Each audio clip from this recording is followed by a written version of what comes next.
Yes, I'm still drinking pumpkin coffee in summer. Is my memory really that bad that I don't remember even the slightest idea of what this book is about? Reading is sexy. I'm just one person. Come on, Rory. You're too well read. If I'm not supposed to be confused, I hope that I figure it out soon and that I'm not just stupid and confused. But let's see how not well read I am.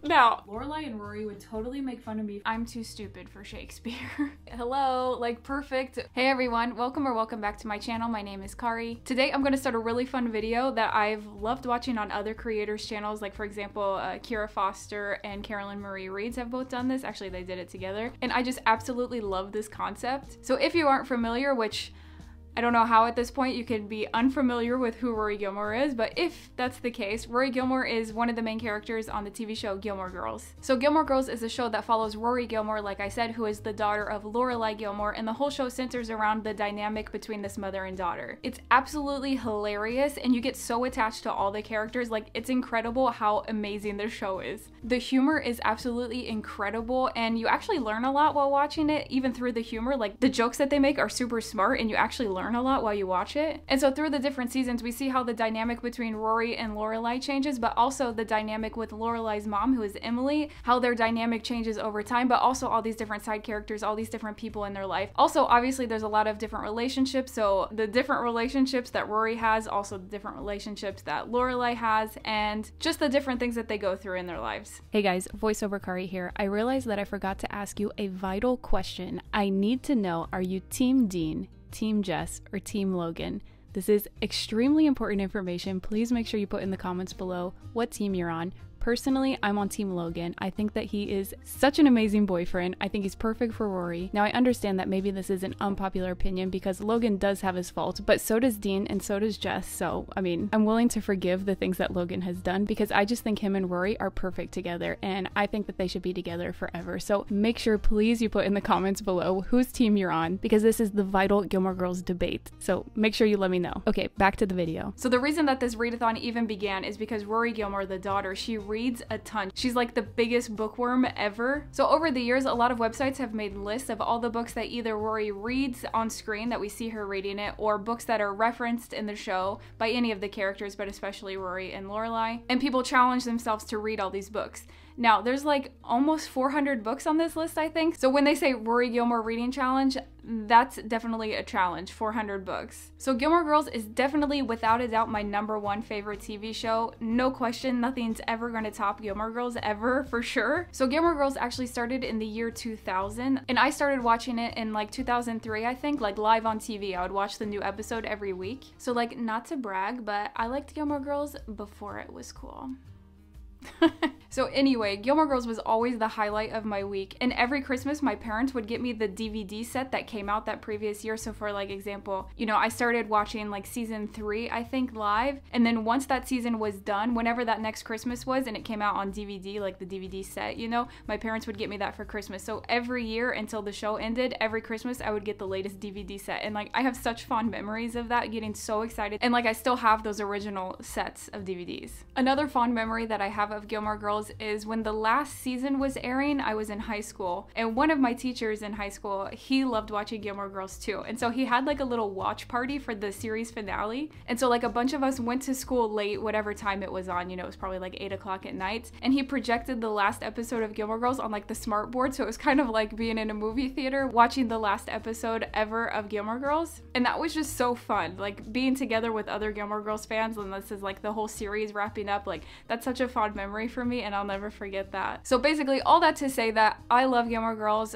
have loved it forever. It's seriously the best TV show that ever was or ever will exist. And I really do love that Gilmore Girls has had like a comeback now that it's on Netflix and the younger generations can discover it. So I think that that's really cool because it deserves to get all the attention that it gets. So with that being said, I need to decide what books I'm going to read. So like I said before, a lot of websites have lists where you can see a complete list of all the books that are read or referenced. And I even think that there's one where it's like a BuzzFeed thing where you can click which ones you've read and it's kind of like a challenge. How many have you already already read. So I think I'm going to do that to see how many have I already read off of the Rory Gilmore reading list. And then I'll be able to see all the books that are left, which is going to be a lot considering there's like 400 books on the list. And then I can pick my TBR for this 24-hour challenge. Also, I have to point out that I have my Yale sweatshirt on because, of course, if you don't know, Rory Gilmore ends up going to Yale, so I love anything Yale just because it reminds me of Rory, so I had to wear my Yale sweatshirt today. However, before we jump to the list, I think a coffee is definitely in order considering coffee is basically like a side character of Gilmore Girls. Without further ado,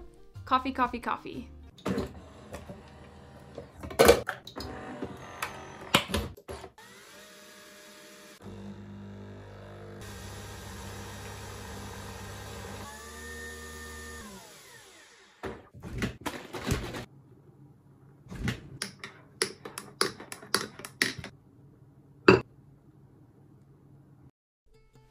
Okay, coffee has been acquired. This is a must in a Gilmore Girls readathon, except I actually made pumpkin coffee, which I'm positive Rory and Lorelai would not approve of, so don't tell them.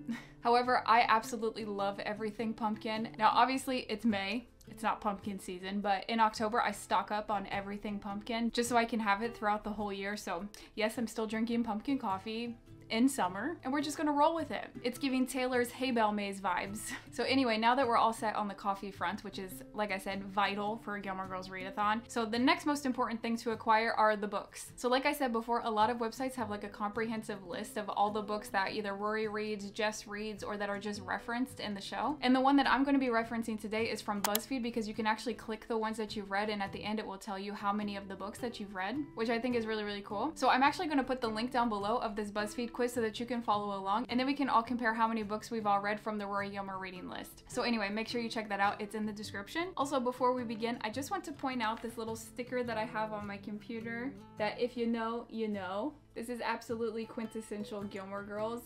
So this is on a shirt that Rory Gilmore wears in one of the episodes, and I absolutely love it because reading is sexy. So I'm gonna start recording my screen so that you can see what I'm seeing. Like I said, this is from BuzzFeed. So the title is, how many of the books mentioned on Gilmore Girls have you read? A total of 339 books are either featured or mentioned in the series. How many have you read? So before I said like 400 and it's 339, so it's not 400, but still, that's a lot of books. So let's see. Are you as well read as Rory Gilmore? I'm positive that I'm not, but let's see how not well read I am. So tick off every book you've read. 1984, off to a good start. I freaking love 1984. One of my favorite classics of all time. It's so accessible and the story is still relevant so many years later to what we're experiencing today. Alice's Adventures in Wonderland. Yes, I've read that. I love Alice in Wonderland. It's so good. The nonsense of the language is just top tier. I freaking love Lewis Carroll. Anna Karenina. Actually, last year I read like 600 pages of Anna Karenina and I just put it down. I only had like 400 pages left. Now, when you've already read 600 and you only have 400 left, I mean, that's not that much, right? I don't even remember why I put it down. Like, I was so far in and I was enjoying it. Like, why did I put it down? Anyway, I need to pick that back up, but I guess I can't count 600 pages as reading it, but I have read some of it. Okay, The Awakening by Kate Chopin. I've read that. That's like a short classic. It's about a woman who doesn't really enjoy being a mother. So that's a really interesting feminist text, actually. Oh gosh, this isn't looking good. Oh no. I was feeling pretty good at the beginning. Now this is, ugh. Okay, finally. Oof.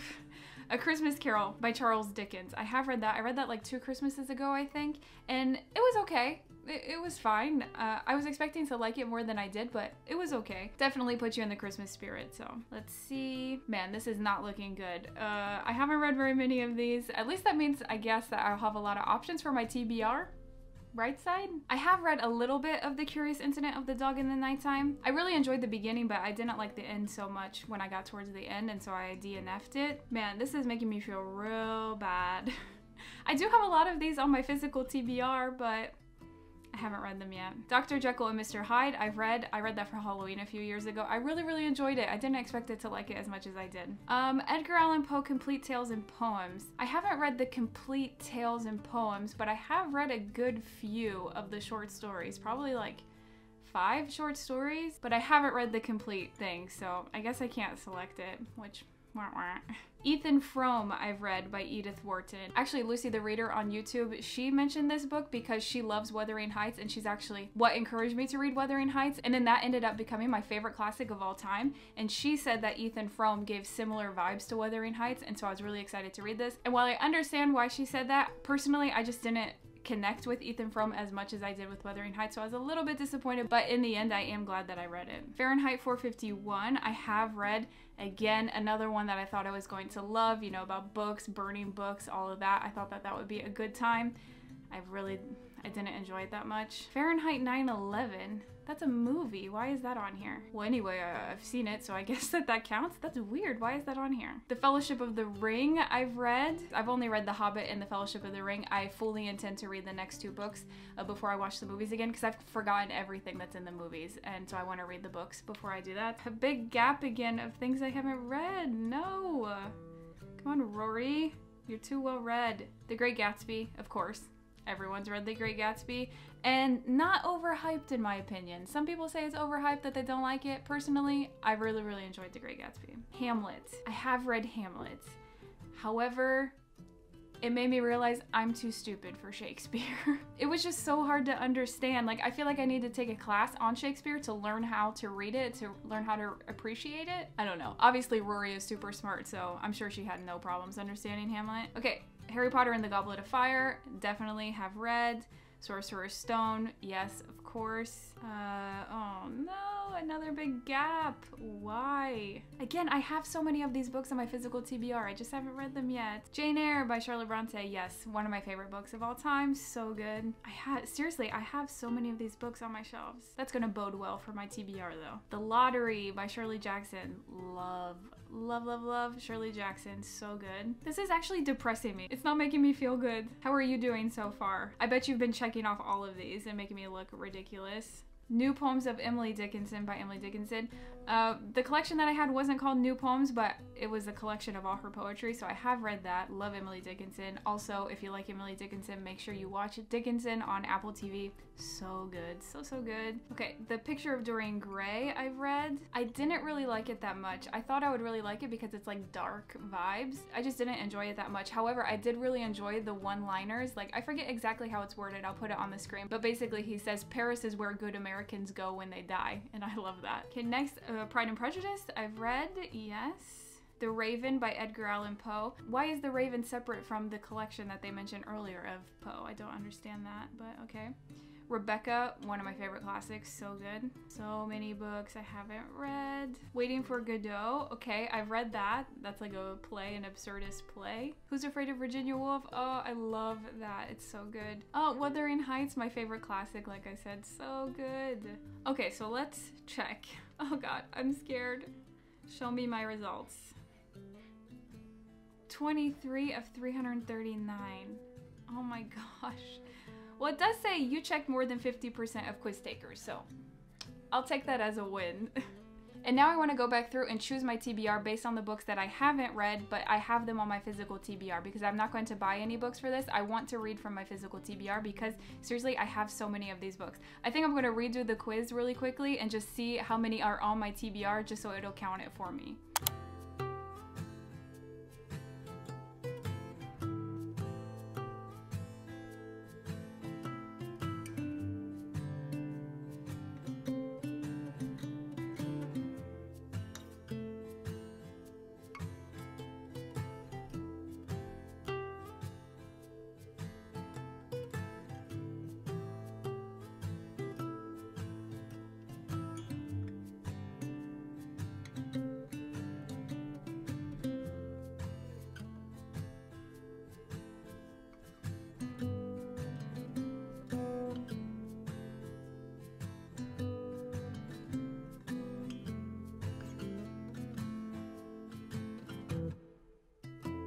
Okay, so I just went through and checked all the books that I haven't read but are on my physical TBR. So let's see how many there are. 50, oh my gosh. Okay, so I have 50 books that I could potentially read for this readathon. You checked more than 85% of quiz takers. Yeah, this isn't because I read them, BuzzFeed. It's because I have them on my shelf.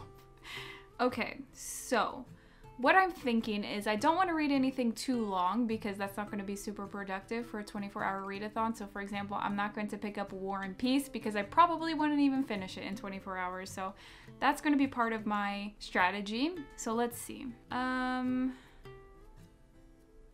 Ooh, the bell jar. That's definitely a possibility. Candide, I know Candide is really short, so maybe. Carrie is short, but I'm just not excited to pick that up because I've heard so many bad things about it. Clockwork Orange is short. That's a possibility. Count of Monte Cristo. I would love to read that, but that's way too long for a 24-hour readathon. Same thing with Crime and Punishment. The Crucible is super short. Don Quixote, way too long. A lot of classics on here, so that would take more time to read for sure. Macbeth is short, but I'm too stupid for Shakespeare to read it quickly. Me Talk Pretty One Day. I've been wanting to read that forever. I think it's been on my physical TBR like 8 years or something. I don't know, what year did it come out? I've had a copy of it for so long. A Movable Feast, I've been dying to read that. Northanger Abbey, I really want to read. The Return of the King, I can't read that yet because I haven't read The Two Towers yet. A Room of One's Own, I want to read that, and that's pretty short, so that could be interesting. The Shining by Stephen King, I really want to read that, but I'm going to save it for Halloween. The Virgin Suicides, I just bought a copy of that. Oh, okay. Definitely at the top of the list, Virgin Suicides. War and Peace, yeah, I already said that's a big no. Okay, that's it. All right, those were my options. I'm gonna head to my bookshelf and then I'll be back. All right, so I picked out some options, things that I'm the most excited to read or that they're short and I think I could speed through them quickly because in a 24-hour readathon, obviously you're trying to read as much as possible so I can make myself feel productive. Maybe between the longer books, I can read a shorter one. So I have 6 options here. Now, I'm not crazy enough to think that I'm gonna be able to read all 6 of these in 24 hours. Absolutely not, but I just want to be able to have some options in case I'm not feeling the vibe for something. So I wanna walk you through these 6 options. So first, I have A Room of One's Own by Virginia Woolf. So this is actually nonfiction. It's like a foundational feminist text. So it's pretty short. I think that this could be a good break between some of the longer ones potentially. Then I have The Bell Jar by Sylvia Plath. I've had this on my physical TBR for years and I've always just kind of stared at it because I've wanted to read it for so long, but it's kind of like I'm intimidated. And it's kind of like what Ariel Bissett and Raylene LeMay on their podcast call a mashed potato book. So it's like basically a book that you put off forever because you know you're gonna like it so much, you just keep putting it off because you want to have that anticipation of reading it. So this is definitely a mashed potato book for me. And it is Mashed Potato May on the podcast, so maybe I should pick this up because I think I'm gonna love this because I love sad books. I love books that are really heavy. I just think I'm gonna really like this. Next, I have The Crucible by Arthur Miller. This is actually a play. It's set in Salem during the witch trials, and that's all I really know about it. So I think that this could be a quick read between longer books, and I think I'll really like it because the whole witch trial thing is really interesting to me, so I think I could really like this one. Next, I chose Me Talk Pretty One Day by David Sedaris. I bought this so long ago, I don't even remember what it's about. However, the vague memory that I have is that it has something to do with France or French or I don't know, and I think it's nonfiction. I bought it so long ago, I do not remember, but somebody mentioned it recently on BookTube, and that like re-sparked my memory of it and remembering that I did want to read it and that I have it on my shelf even. And so like Me Talk Pretty One Day, I think it has to do with him learning French maybe, and like so he like has a hard time speaking French. I don't know, but I remember that I was really excited about this when I bought it. Literally years and years ago. Next, I have Candide by Voltaire. I'm not super enthused about reading this. It's just that, you know, if I need another short book, this is really short that I could read this one. I do not remember what Candide is about. I read this in university years and years ago, but I literally remember nothing, so I kind of treat it like I never read it because I don't remember literally the slightest plot point at all, so it's like I never read it. So I could read this. Not high up on my options, just kind of like a last resort if I needed something. And the last option I have is The Virgin Suicides by Jeffery Euginides. I actually just hauled this recently in my book haul, and I'm really excited to read this one, so I think that this could be a good contender. However, it is a bit longer than the other ones, so we'll see if I can get to it or not. So these are the 6 books that I'll be choosing from during this 24-hour Rory Gilmore readathon. Actually, these spines look really nice together. It's pretty aesthetic. So I'm not sure yet which one I'm going to start with, but the readathon hasn't started yet. I think I'm going to start at 3 p.m. Right now it's 2:15. I'm going to take 45 minutes just to wrap some things up, do a few things that I need to get done, and then I'll be able to dive into the reading for 24 hours. So I'll talk to you again in 45 minutes to kick off the readathon. And as Lorelai and Rory would say, copper boom. Alright guys, so I'm back. I got all my little chores done and now it's 3 o'clock exactly on the dot and I'm going to start this 24-hour readathon. I'm so excited. This is actually my first 24-hour readathon, so that makes it extra special and I hope that you're enjoying it so far, and this is just the beginning because we're going to see how successful these books are and if Rory Gilmore actually has good taste. So while I was just cleaning up for those 45 minutes, I've been thinking about what book do I want to start with, and I think the one that I'm most excited about should be the one that I start with just to really kick things off as strong as possible, and that's going to be The Bell Jar by Sylvia Plath. So without further ado, let's jump into the readathon.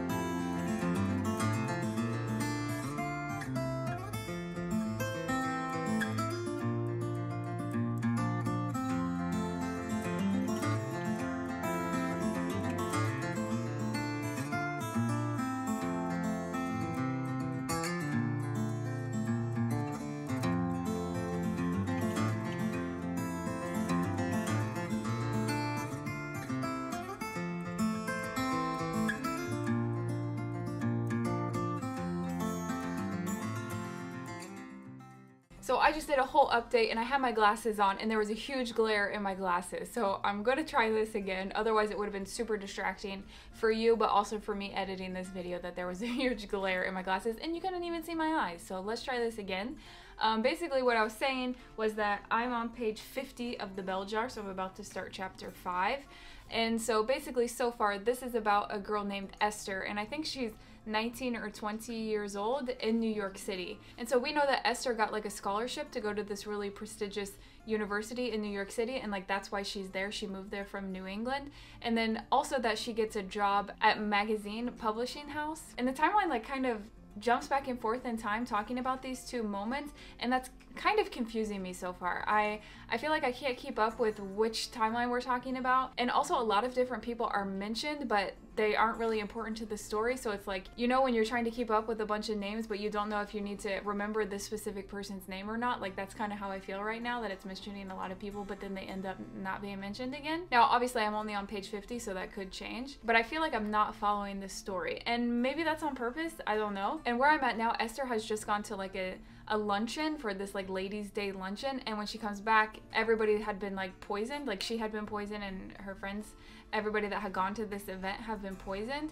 And I don't know, it just seems kind of confusing, and I'm hoping that I'm supposed to be confused. I hope that that's what it is and that something's gonna click later and everything will make sense why it's like that. If I'm not supposed to be confused, I hope that I figure it out soon and that I'm not just stupid and confused. But as far as the writing goes, the writing is really, really well done. It's kind of like Sally Rooney or Nisha Dolan type writing, which is like my favorite type of writing, that it's like dry, witty, really self-aware writing, and I really like that. So at least that part's really good, despite the fact that I'm kind of confused right now, and I wish I wasn't confused. I hope that that turns around soon, that I figure things out. And like I said, I'm only on page 50, so that could turn around pretty quickly. The whole thing is 244 pages. I made a little note at the beginning how many pages there are. So things are going well, not necessarily as well as I was hoping because of just being a little bit confused. But yeah, I'm gonna keep reading and I'll check back in with you.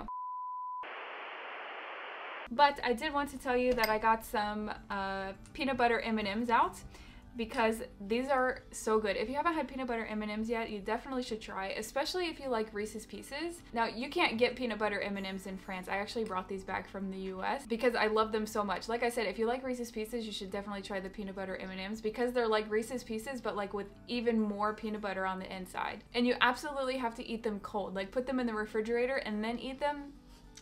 So good. So I'm gonna eat my M&Ms, which is totally in the Gilmore Girls fashion. I think Lorelai and Rory would approve eating M&Ms, reading Sylvia Plath. I mean, that definitely checks out. So I'll check back in with you again soon. Hey guys, so I'm back for a little update. First of all, apologies for the lighting. I guess this is a hazard of a 24-hour readathon, that the lighting is not ideal for half the time. So I hope that it's okay. So A little update. I'm now on page 135 of the Bell Jar. And since I talked to you last, I'm really enjoying this a lot more than I was. Before I wasn't really sure like what timeline we were on and I was getting kind of confused, but now I've picked up what's happening and I'm really enjoying it. So this is definitely like a no plot, just vibes book for sure, which I love. I love when a book is just like totally vibes and not necessarily a big plot. And also the overarching theme of depression has finally started to kick in because I knew that that was definitely a big theme of the Bell Jar. And so yeah, that's finally started to reveal itself in the story. I'm really enjoying the feminist like overarching theme of this because Esther has a lot of conversations like with herself, like internal monologue about how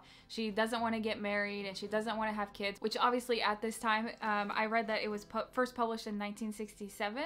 So at that time, obviously that's a bit out of the ordinary to not want those things. So I can definitely see why this is like a foundational feminist text for sure. Also, I forgot to say in my first update that one of the guys that she sees goes to Yale. So I mean, Yale, Rory, hello, like perfect for the Rory Gilmore readathon because Yale has been mentioned like a good few times. I want to read you some quotes that I've liked so far from this book, and obviously I'm not going to spoil anything, so don't worry about that. In chapter 3, she says, "I'm not sure why it is, but I love food more than just about anything else. No matter how much I eat, I never put on weight. With one exception, I've been the same weight for 10 years. Which that's clearly Rory and Lorelai. They eat like absolute shit and they never put on a pound. So I thought that that was absolutely perfect also for Gilmore Girls. And just a couple pages later, she's at this like fancy dinner party and she talks about how she doesn't know any of the etiquette and so she just like has to fake it. And she says, "I discovered after a lot of extreme apprehension about what spoons to use, that if you do something incorrect at table with a certain arrogance, as if you knew perfectly well you were doing it properly, you can get away with it and nobody will think you are bad-mannered or poorly brought up. They will think you are original and very witty."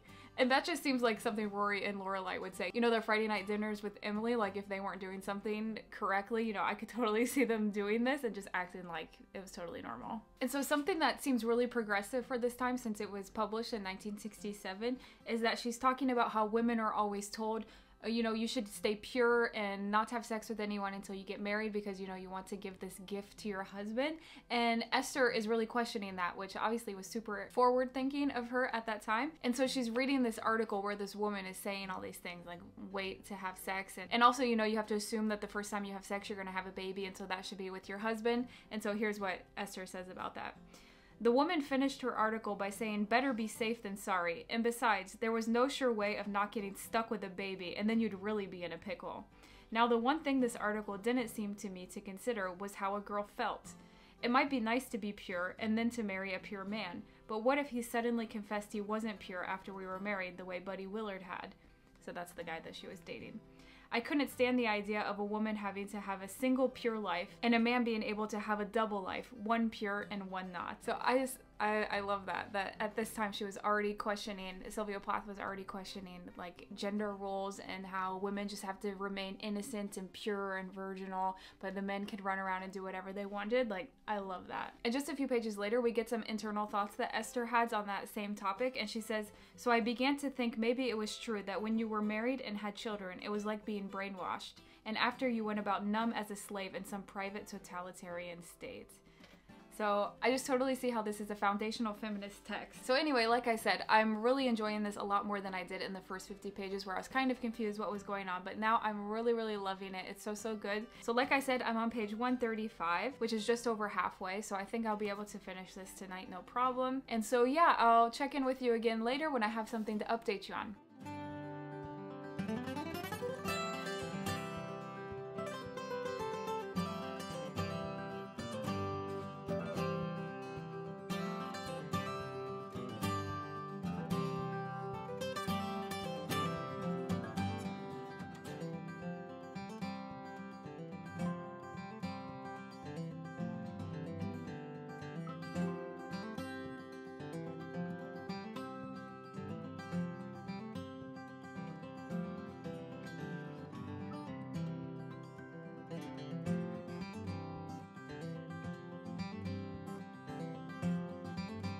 Hey guys, I'm back. I just made an iced matcha and I realized as I was making it, I was like, Lorelai and Rory would totally make fun of me for drinking this.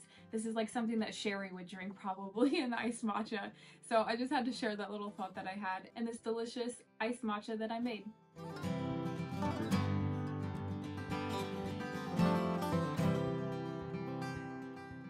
So like I already said, like at the beginning, this was kind of hard to follow because there were so many names, and that continued through the whole book, so many different names, but I got used to it and it was okay. But at the beginning, it was kind of confusing what was happening, what was the timeline, you know, jumping back and forth in time without really any indication that that's what we were doing. But in the end, I ended up picking up on it and it was fine. And I started to really enjoy it, especially when her depression and her mental health problems started to be the main plot of the story. I really enjoyed that part of the story the most. And actually, this was a really interesting thing to read right now because the last book that I read was Sorrow and Bliss by Meg Mason, which I'm reading for another video. But basically, that book is kind of like the baby of this book. I can totally see how Meg Mason could have been inspired by The Bell Jar because it deals with very similar themes. And even some of the language is quite similar. So it was really interesting to read those two books back to back. And so if you've read The Bell Jar and you enjoyed it, I would definitely recommend that you pick up Sorrow and Bliss by Meg Mason, which I'm going to talk more about in another video in the future. So like I said before, this book definitely has heavy feminist themes. However, I would say that there's a lot of content warnings for this. So if you're interested in this, make sure you check those out if there's anything that you would like to be warned about. But I really appreciate like heavy plots like this, and I really enjoyed that. However, I would say that there were some things that just didn't make sense to me all the time. And while it did make more sense after the first like 50 pages or so, there were still a few things throughout the whole rest of the story that I didn't quite understand, and I felt like I couldn't fully connect with the story. I couldn't get lost in the story because of these few things that just didn't click for me, that didn't really make sense, which is really a shame because I mean really this is like my type of book, and so I was a bit disappointed that I couldn't connect with the text in the way that I wanted to, just because I felt kind of distance from it. But overall, I did really enjoy it. I'm not sure what I'm going to rate it yet. Maybe like a 4 or a 3.75 stars. I'm not really sure yet. I'm going to have to sleep on it and think about it. But I did really enjoy this. Also, I just wanted to say that a few check-ins ago, I think I said that this was published in 1967. I actually read the wrong thing at the beginning of the text. It was actually published in 1963. So I just wanted to make sure that I cleared that up. But regardless, the same thing stands. This is really revolutionary for that time period because of the themes that she's talking about, you know, not wanting to get married, not wanting to have children, addressing mental health, and those types of themes was really revolutionary, obviously, for that time period. Also, as I was reading this, I couldn't help but think about The Yellow Wallpaper. I feel like these two books are so similar.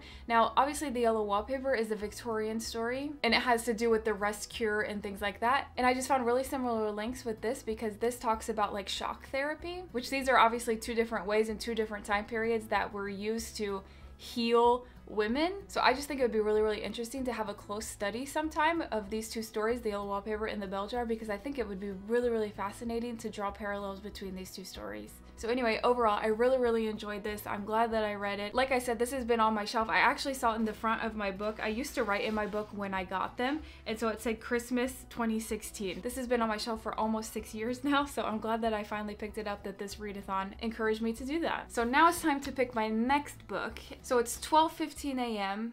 and I'm thinking that I want to read something short next, just because I spent so much time on this one story. So that would either be The Crucible, A Room of One's Own, or Candide. And like I said before, I'm not that enthused about reading Candide, so that would mean The Crucible or A Room of One's Own. I think I'm going to go with The Crucible by Arthur Miller. So the only things that I know about this is that it's a play and that it's about Salem during the whole witch trials. So obviously plays are always a good thing to go to when you want to read something fast, because obviously a play can only be a certain amount of time long, and so it can't be that long of a text. So this is 126 pages, and let's see, I've had this book for a long time too, so let's see if it was during the time when I wrote when I got him. Yeah, so I got this on Halloween 2018, so almost 4 years ago. So again, another book that I'm glad to be knocking off of my physical TBR. So I'm gonna go ahead and jump into this one, and I'll update you when I have a little update.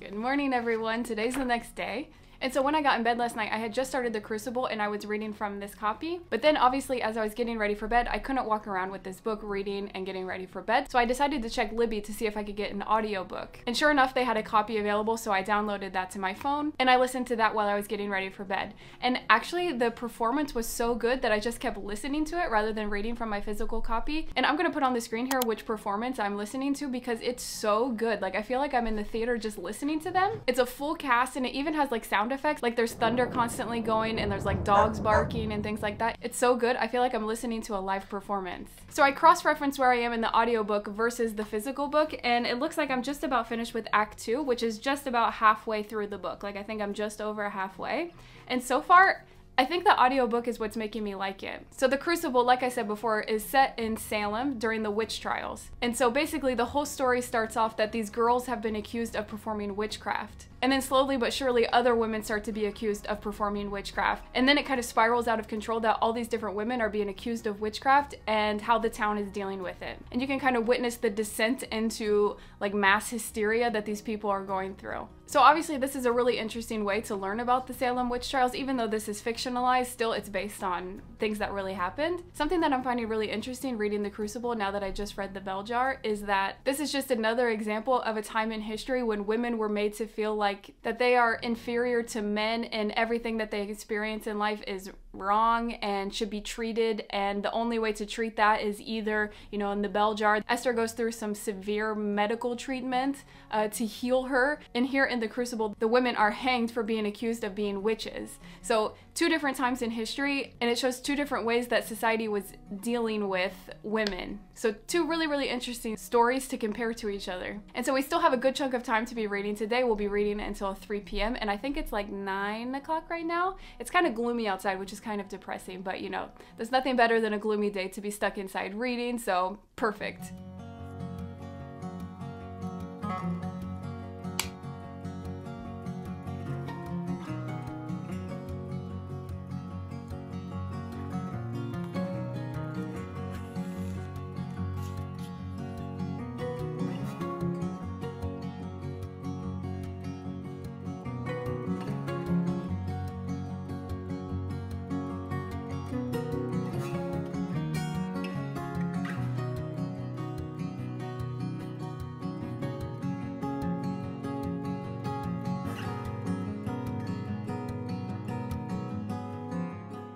Alright, so I'm back with an update because I just finished The Crucible by Arthur Miller. So like I said before, this is a really interesting like historical fiction basically of the Salem witch trials. And everything I said before still stands when I was just halfway through, that it's a really interesting study of like mass hysteria. I actually enjoyed this a lot more than I thought I would. At the beginning, it wasn't so good.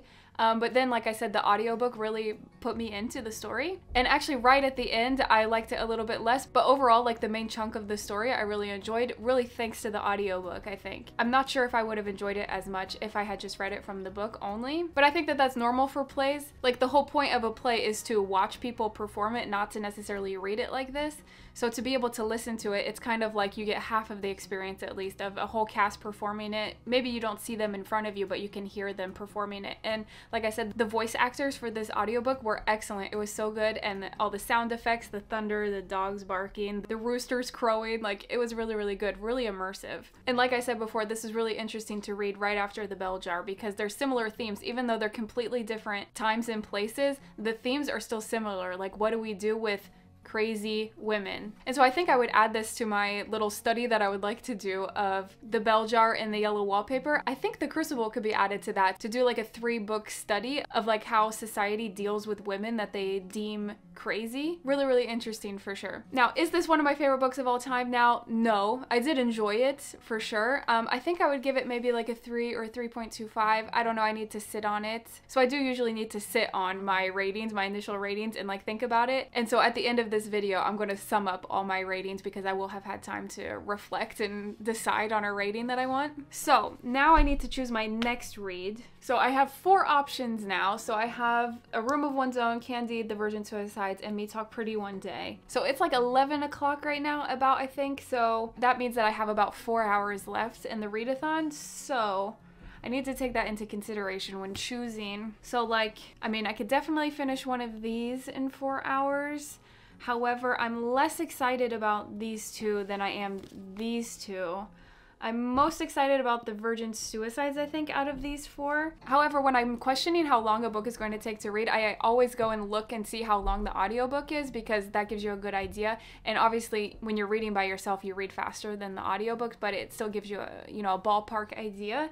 And the audiobook for the Virgin Suicides is 9 hours. And the audiobook for Me Talk Pretty One Day is 6. So I don't know, I'm not really sure what to do, because I mean, I could definitely read them faster than 9 or 6 hours, but can I read them in 4 hours? I don't think I could read the Virgin Suicides in over half the time. So that's really sad, but I'm really excited about this one, so I think I would still pick this up despite not being in a 24-hour readathon. That's kind of what I'm using this for, is to pick up books that I've let languish on my shelves forever. So since I'm so excited about this one, I think I'm not going to choose the Virgin Suicides, because I think I'll pick it up soon anyway. So, man, I don't know what to do. I don't know what to do, because out of these three, I'm most excited about Me Talk Pretty One Day. But am I going to be able to finish Me Talk Pretty One Day in 4 hours? Okay, I think I'm just going to do Me Talk Pretty One Day, because this is the one I'm most excited about these. It's been sitting on my shelf the longest, and I feel like it could be a faster read than 6 hours, potentially. I don't know, hopefully that the audiobook is just really slow and that I could read it faster than that. It's like biography type story, I think. Now, if you remember at the beginning of the video, I said that I don't really remember too much what this is about. I just remember that it has something to do with France or French, and so that's what interests me. So, all right. I'm gonna do Me Talk Pretty One Day. So I'll be back with an update when I get a good chunk into this and can tell you what it's actually about.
Hey guys, I'm back. It's officially 3 o'clock, which means it's the end of the Rory Gilmore 24-hour readathon. Since I've talked to you last, I've been reading Me Talk Pretty One Day by David Sedaris. So I want to give you a little update on this. As I said before, I did not remember at all what this book was about because I bought it so long ago I could not remember what it was about, but I had the impression that it was something to do with France or French, and like Me Talk Pretty One Day, like that just made me think like maybe he was learning French or something and that's how he was speaking French. I don't know, I couldn't remember. So I jumped in, and basically this is like a collection of short stories, just like funny things that have happened to David Sedaris in his life. And I was reading story after story after story, and none of them had anything to do with France or French. And I was like, okay, maybe because I bought this book so long ago, I literally forgot what this was about, and that I was just imagining that it had something to do with France or French. And so I was super confused. But then I finally got to page 153, 153 pages with no stories about France or French. I'm thinking, like, is my memory really that bad that I don't remember even the slightest idea of what this book is about, that it's been that long? But then on page 153, you see that it says de. So then I was like, oh my god, okay. Luckily this book does have something to do with France/French, and so I was like, okay, good. My memory is not deceiving me. So anyway, right now I'm on page 181 out of 272. So that's pretty good. I'm pretty happy with how far I've been able to read since I updated you last. However, obviously I'm not going to be able to finish it in time for the readathon because it's 3 o'clock right now. So basically, like I said, this is just a collection of short stories of funny things that have happened to David Sedaris in his life. And then finally when it gets to the part 2, it's because he starts dating someone that has a house in Normandy in France, and so he's going back and forth between France and New York a lot, and so he's trying to learn French. And eventually they move to Paris and he starts taking like full-time French lessons, and it's just like funny stories about him trying to learn French with all these other foreign people. The part 1 of funny stories that had nothing to do with France or French, they were kind of funny, they were okay, but not as funny as I was expecting. Like, I hear a lot about David Sedaris, that he's so funny. So part 1, it was just okay. I mean, there were some funny parts that I tabbed that I thought were funny, but so far I'm obviously connecting more to part 2 because I have obviously a lot of experience of learning French and living in France, so I can connect to that and I think it's funnier. So I'm looking forward to finishing it and seeing what the rest of it holds. And so despite it already being 3 o'clock, I think because I only have like 90 pages left, I think I might go ahead and just knock this out anyway, and then I'll be able to give you an update fully on this book and kind of extend it to, I don't know, like a 25 or 26 hour readathon, just so that I can finish this and tell you about it, because especially because this part 2 is really what I was expecting from the book. I want to be able to review that part of the book for you. So let's just keep reading despite it being longer than 24 hours. I hope you don't mind that I wasn't able to finish it in 24 hours, but I think it'll be more fun if I'm able to finish it and then I can talk about it. So let's go ahead and finish Me Talk Pretty One Day. Hey guys, I'm back. I finished Me Talk Pretty One Day by David Sedaris, and it's 4:45 now, so I read like an hour and 45 minutes longer than the 24-hour readathon, but that's okay. I'm happy that I was able to finish it, even if it was outside the 24 hours. So the last time I talked to you, I had just gotten to the part where he actually talks about France in French, and there were some parts that made me laugh out loud. It's so funny. Seriously, if you have any experience learning French or spending any time in France, you have to read at least the second part of this book. It's so funny. He talks a lot about the differences between the US and France. I forgot to say when I started reading this book, just to give you some context, that I live in Paris. So I'm an American and I live in Paris, and I've lived in France for like 5 years, 5-6 years now. So just to give you some context about why this book is so funny to me, that I connect with it so much. So anyway, at one point in the second part where he's talking about France and French, he's talking about how when you go to the movie theater, you can see the movie in English, like you hear the English, but then there's French subtitles on the bottom, and sometimes the translations are absolutely ridiculous. And he's talking about how when you're watching it in English and you can see the subtitles at the bottom, how stupid the translations are sometimes. And so he says all movies are shown in their original English with French subtitles. Someone might say, "Get your fat ass out of here before I do something I regret," and the screen will read, "Leave." Now, that might not seem funny. If you don't have experience doing that, I don't know, but that's freaking hilarious because it's so true. Like, so many of the translations here, like, they don't have the context and it doesn't really make sense in the French way, and like maybe there'll be like a joke in the movie, but when you translate the joke, it's not funny at all. So anyway, I really appreciated that. Also, he talks a lot about how when you're an American in France, like basically you become like the representative of the US to all these French people, and like choices that the US makes, like you are asked to like explain why those choices have been made when that has nothing to do with you. Like, for example, if the government makes a choice, like people say, "Oh, well, why did they do that?" So definitely in the past 5-6 years or so, I've definitely been questioned about a lot of choices that the US has made, and like people look to me to give a reasoning or an explanation, and it's like, I'm just one person. Like, I can't represent the choices of everybody that lives in the US. So like, he talks about this perfectly. So he says, the United States will have done something the French don't like, and people will behave as though it's all my fault. I'm always being taken off guard when a hostess accuses me of unfairly taxing her beef. Wait a minute, I think, did I do that? Whenever my government refuses to sign a treaty or decides to throw its weight around in NATO, I become not an American citizen, but rather America itself. All 50 states and Puerto Rico sitting at the table with gravy on my chin. Like, I love that because it's so true. Whenever you're in like a social situation with mostly French people, inevitably they're gonna start asking you about like choices that the US have made, and you just have to like explain it, even if there's no explanation and you're just one person. Like, you just become like the representative of the US. So I just think that's so funny, and he explains it so well. So those are just 2 examples of little slices of life things that he compares between the US and France during that portion, and of course his like trials and tribulations of learning French, which is so funny because he talks about how nouns in French, they're either masculine or feminine, like they have le or la before it. There's like a rule, you have to use the correct one before, and he's talking about how there's absolutely no sense or logic which one that you're supposed to use, and so like the troubles that you have learning French trying to figure that out. So anyway, Super, super good. Really appreciated the second half of this book for sure. First half was just okay. I think I would give this maybe like a 3.5 because I loved the second half. So I think I will give it a 3.5. So just to summarize what I read in this 24-hour Rory Gilmore readathon. First, I read The Bell Jar by Sylvia Plath. Then I read The Crucible by Arthur Miller. And lastly, I read Me Talk Pretty One Day by David Sedaris. So as I just said, I would rate this a 3.5. The Crucible, I ended up deciding that I'm going to give this a 3 stars strictly because how much I appreciated the audiobook performance. I highly, highly doubt that I would have rated it so high if I would have just read it physically only. So if you're interested in The Crucible, I would definitely recommend that audiobook that I showed you before. And then rewinding all the way to the beginning of the video, I read The Bell Jar by Sylvia Plath. And in the end, I'm going to give this a 4 stars because I really did appreciate the study of mental health and feminism and women making unconventional choices in their lives, especially at this time period that this book is depicting. I think it's super interesting. So overall, I'm super, super happy with this readathon. Even though I went a little bit longer than 24 hours, I think that that's okay because I think I did really well reading these 2 pretty good sized books and then the shorter play. Personally, I'm pretty proud of myself, and considering this is my first readathon too, I think it went really well. Also, I'm really happy that I was able to take some books off my physical TBR that have been there for literal years. So with that being said, that brings this Rory Gilmore 24-hour readathon to a close. I hope that you enjoyed. Please like this video if you liked it. I would really, really appreciate it. And I'm already looking forward to doing another 24-hour readathon because it just feels so like productive to knock 3 books off of my TBR and to add 3 books to my reading challenge for this year. Like, I was 2 books behind on my reading goal yesterday and now I'm 1 book ahead. Like, that feels so good. So I mean, I totally see the interest in 24-hour readathons now. So anyway, I hope that you enjoyed and I'll talk to you again next time. Bye!